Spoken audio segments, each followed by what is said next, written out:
whalawhalahi atu. Hane e te wala tala si tupu ke lata i mai awhia hua nei. Ko ha kupu e maanga whakamua ne kua whakatoka e ke whaktutu ai whala do koloa mi ta hila fōu he whaingoa hila, ka kua ole whakamua e maanga ke whai whakatutalaanga whakamitaki tō kamate matanga hua nei. Tahe kumikumianga he whainga hua leo ne kua tausei ke tahale kua whakamangwhaoa he tō whahi tapu e kua malkitua ne kua hai e fuki e whakaonganga he tō kanawa kauwhana. Kua whai hikianga tua e ke he matakau pulinga hua ke he cross power i New Zealand mo lau ia fuki e tahamatanga hua ne kua whakamutapatu e lau tōru me te fuata i niwe. Kua he tau koloa mita hila fōu he whahinga hua hila ne kua whakatū ai ke he tau lotkaina he motu kua kamata whangahua ke he maanga ko hakupu. Kai longa ngai ni e tau huhu mai he tau tangata. Koe matangahua nei ne kua whakamori moi pua ki ai he whakatuwhono ke inga sia osi e tau lotkaina he motu moi moa he tau koloa fōu nei. Kua whita fuki ni he whakataitai ke mtahiu ke tau kamale mai ke he tau koloa nei ke kisia mahino e lahe malulu hila ne kua whakaonga. Mai tuku whakamue tupe to mai ke whangahua e hila. Kai pehe mai whalo i o lutoru he maanga ku hakupu, whia na lutoru ke tau puhala tuai, mai manaku i loa ko he ngoi tau kakano, ni kua manaku mawhisi ke hiki ai e tau whakahoruanga. Walata he talahau i lutoru ke uatu mai whakamama whakamitaki, mai whakatutala mai tau tangata. Koe whalu he tau kaene ni kua hohoku atu ai e tau tangata ngahua ki ai, ke tuku ai e tau koloa nei, kua nā ka Italia he tau pule tau kaena, ke tuku ai e tau koloa ato moa i taha whakamamanga. Hahai ai fōke e tau whailoanga ni kua tuku atu ke maanga mai whakakisi manatu. Whalu ke manako ke moa taha mangaho ke whakatutala pia fōke ni molutoru mai he whanu tak maanga.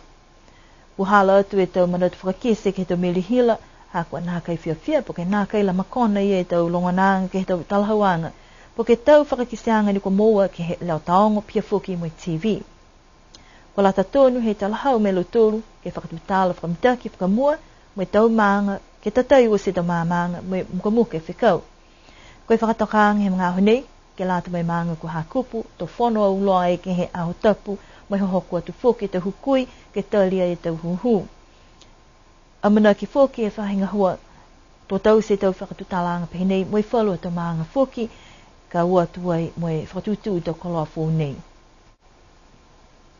Whakatumau e whahinga hua leo ke tau se whala tau kumikumianga ke he tahale kua whakamangwhaoa, ne kua tupu ai ke he maanga ko tamkotonga ke he tōre whahitapu e kua mole atu.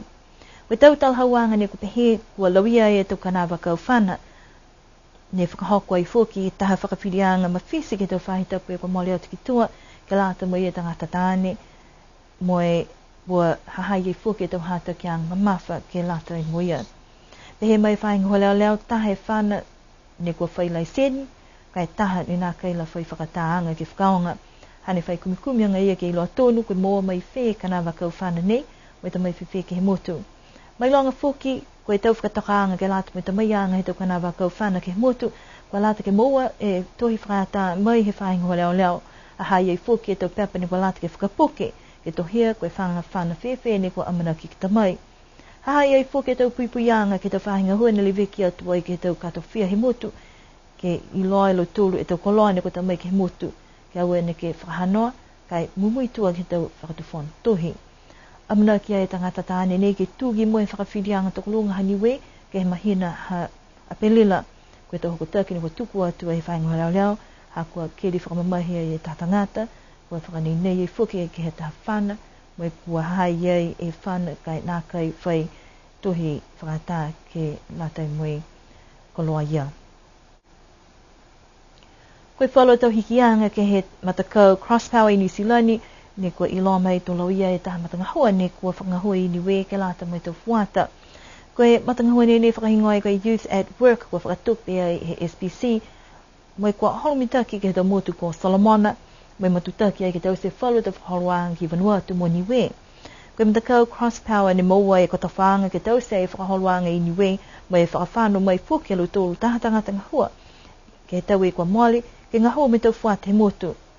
Longana kua whai hikianga ke he whakaholoanga ngahua, mai takitaki ai ha cross power i New Zealand, mai amana ki ai whuki ke whakausi matangahua ni kua tausi niwe ke mahina ha mercy he tau nei. Pesa ni kua pihia e ono nuanga hane whai lali a whakatupono ke kisia koe mai ke whewhe, ke matuta, ke whakahoanga nei ke motu, ke whakalaulau he tau whakahoanga mai tau whānu fuata, ke whanonuanga ke te momoi ngā hua halo tolu mai anu iha. Koe manaka whoke he whakatu whanu ki tālanga whakamahino e taha mata ngā hua ke otatai mai tau manako haniwe. Kai nā kai lari ke whiwhita ki au te ke whalu tau whakahoanga ke tau mutu kehe. Ha koe mena nā kehe e tau manako he tau whānu fuati niwe, mai tau puhala ngā hua whoki ni he motu.